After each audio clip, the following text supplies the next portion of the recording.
තුන් සිංහලයෙක් සේසත් කළ දුටුගැමුණු රජතුමා.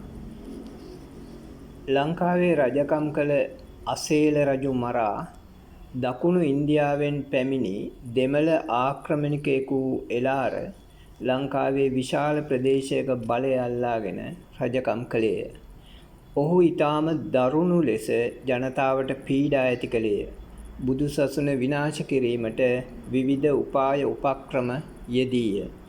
මේ දරුණු ආක්‍රමණිකයාට එරෙහිව සටන් කරන්නට එවකට බෙදී වෙන් වී ප්‍රාදේශීය වශයෙන් රජකම් කළ රජවරුන්ට ශක්තියක් නොවිය.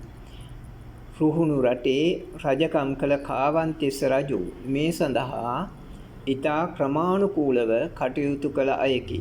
එතුමා රටපුරා සිටි ශක්ති සම්පන්න පුද්ගලයින් තම හමුදාවට බඳවා ගත්තේය. ඔවුහු දසමහා යෝධයින් ලෙස ප්‍රසිද්ධ විය. ඒ අයට විවිධ හේවා කණ්ඩායම් භාර දී පුහුණු කරවීය.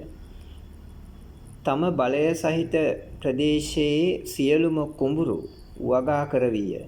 යුද්ධය කරන කාලයට අවශ්‍ය සහල් සහ වෙනත් ධාන්‍ය වර්ග වගා කිරීමෙන් ආහාර හිඟයක් ඇතිවීම වළක්වා ගැනීමට එමගින් හැකියාව ලැබෙන්නේය. එම කටයුතු භාර වූයේ සද්ධාතිස්ස කුමරුටය. කාවන්තිස්ස රජුගේ බිස වූයේ කැලණියේ රජකම් කළ කැලණිතිස්ස රජුගේ දියණිය වූ විහාර මහාදේවියයි.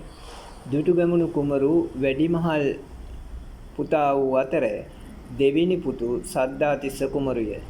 මෙම රජපවුලේ දියණියක්ද සිටි බව සමහර පුරාවෘත්තවල සඳහන් වෙයි. එළාර රජු සමග යුද්ධ කිරීමට අවශ්‍ය සියල්ල සූදානම් කරමින් සිටින අතරතුර කාවන්තිස්ස රජු මිය පරලොව ගියේය. ඉන්පසු වැඩිමහල් දරුවා වූ දුටුගැමුණු කුමරු රජ වූ අතර සද්ධාතිස්ස රජු යුව රජු බවට පත්විය.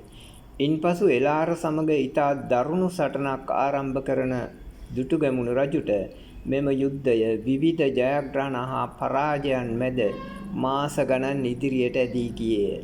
මෙහිදී එක්වරම රටේ හතර වටින් සෙනග සපයා දෙන්නට සද්ධාතිස්ස කුමරු කටයුතු කළේය. ඉන්පසු දිගින් දිගටම දුටුගැමුණු රජුට ජයග්‍රහණ ලැබුණු අතර එළාරට එක පිට එක පරාජයන් අත්විය.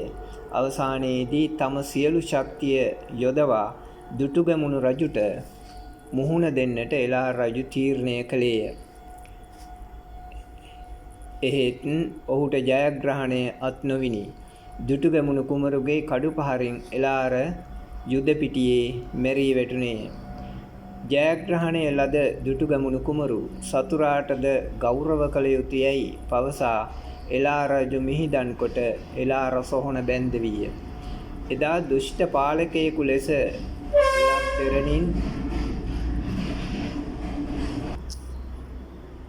දුෂ්ට පාලකයෙකු ලෙස ලක්දෙරණින් අඩක් පාලනය ගෙන ගිය එළාර යුගය එතකින් අවසන් විය. දුටුගැමුණු යුගය ආරම්භිනි.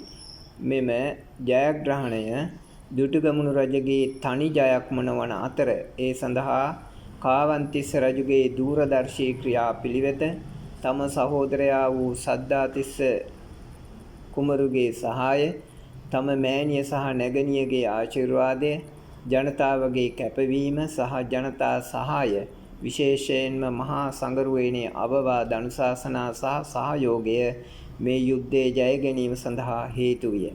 මේ සියලු දෙනාගේ කැපවීම මැද දුටුගැමුණු රජු ජය ගැනීම නිසා සිංහල ජාතියත් බුදු සසුනත් විනාශයට ඇදගෙන යාම නතර වූ බව පෙනේ.